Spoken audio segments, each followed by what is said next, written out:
So I started Warhammer about 6 months ago, and these are the things I wish I was told immediately. This is basically the video I wish existed when I first started. It is an amazing hobby, and I hope you find some of these tips helpful. Right, let's get started. Don't overspend early. I'm not gonna lie, it is an expensive hobby, and you don't want to end up spending a lot of money if you're not 100% sure that this is for you. So just a starter kit or an introductory set and some cheap Citadel brushes are all you need really to get started.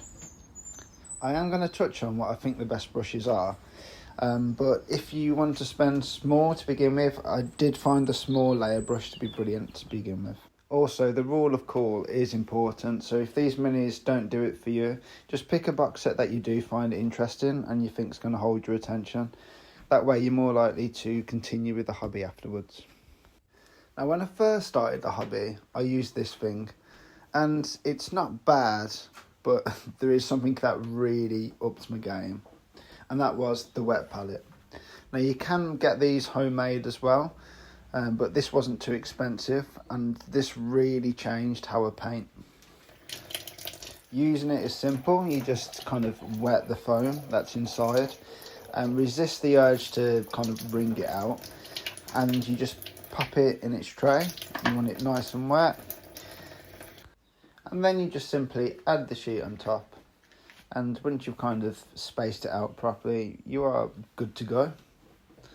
Now, what a wet palette does is basically it means you're going to thin your paints naturally without having to overthink it too much, and you just get a better overall consistency. Now, thinning your paints is one of the first tips you're going to hear anywhere, but it's not always explained properly. It kind of depends on the paint you're using, and you get a feel for the consistency you need, but I'll quickly touch upon that now. Base paints do tend to need to be thinned with some water, because if not, you lose detail on the model as you apply it to the mini. Layer paints need next to no water, sometimes none at all. You tend to use these for edge highlights. Contrast paints can be mixed with a lot of water or contrast medium to kind of create a wash effect. And shades are just applied straight from the pot to give your model's definition. Now, this is one of the biggest tips I wish I knew early on, and it's very, very simple. Sometimes when you're painting, you'll kind of realise that the paint doesn't seem to be getting applied as well as it was a minute ago. And often the answer is very simple: the brush isn't wet enough. A wet brush means it's going to pick up the paint better and apply it more easy. So when you come into this issue, just check that your brush is wet enough, because you might be surprised just wetting it and going again will create the effect that you want, and as you can see here, the paint just gets applied much more easier, and yep, hallelujah. Now, we've talked about Citadel brushes, but there are much better brushes out there in the market. But before you think about investing in these, there is something really important that you do need to get used to: brush care. And yeah, it sounds boring, but it is important if you're going to spend a lot of money on brushes. All you need to do is drag your brush through the soap after wetting it, and just kind of interchange between washing it with water and using the brush soap. Some people use bars of soap, and that's fine, but this works for me. And once you're finished kind of cleaning your brush, just use whatever to try and get that tip back, and you're good to go again. Some people leave a spot of soap in the brush to help it hold its shape. And when you finish cleaning them, you leave them to dry. Just leave them flat so the water doesn't get up in the ferrule. What the ferrule is, and I don't know if I'm pronouncing that right, but it's literally just the tip of the brush. If water and paint gets in there, the brush will start to get damaged, and it will ruin your brushes, and eventually they'll look like this. So this was before I knew anything about brush care, and this brush is wrecked. So this is the brush setup I use now, and I do think it's an absolutely massive step up above using the Citadel. I really found a difference, especially in the first three on the left. So I'm just going to go through each one of them and explain what they're used for, if you're ever thinking about upgrading your brushes. So the Artist Opus Elite size 1 is what I use for my base brush.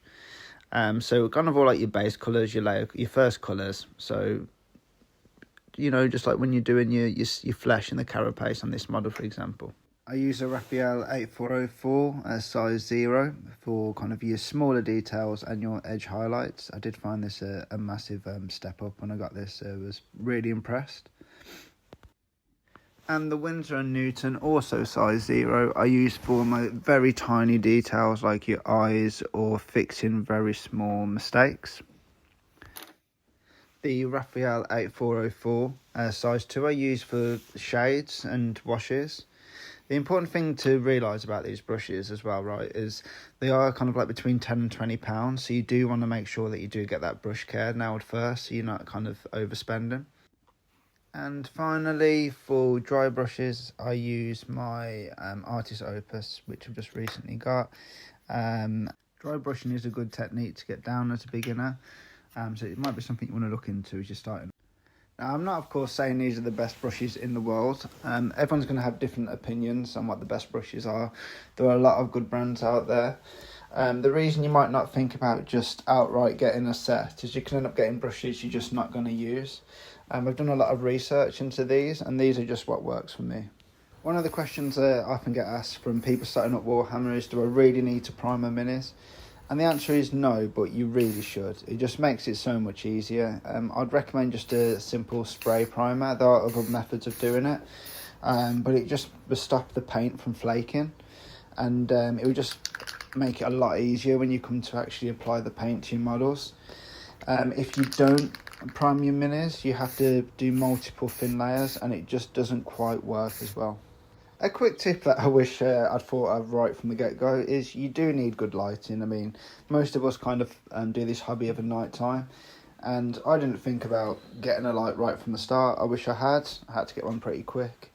You can get them pretty cheap off places like Amazon.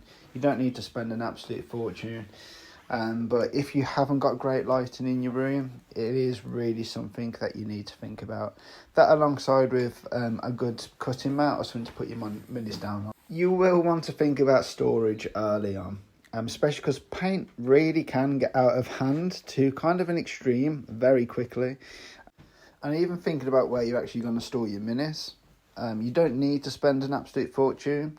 I find this case to be excellent. It was quite pricey, but it's brilliant. That alongside some flush magnets, that's what kind of did it for me. But you need to try and think of something that will work for you and you'll be happy with. One of the other biggest tips I can give is just keep the very first minis you do. Don't go back and try and fix them. I wouldn't anyway, just because they make such a good comparative piece that you can look back on and think about how much you improve. You will improve in this hobby pretty fast if you stick to it. And you, like for example here, I can see how much I improved on the Space Marine, and this was only like a month or two afterwards, and it felt great to see that improvement. And especially with the Termagant, it was a massive step up for me. If you found this video helpful, just let me know in the comments, and also just let me know if there's anything else you'd like me to make a video on, and I'll do it. I really want to see as many people get into this hobby as possible. Thanks for watching, and I'll leave some of the products I use down in the description. Have a good day, guys.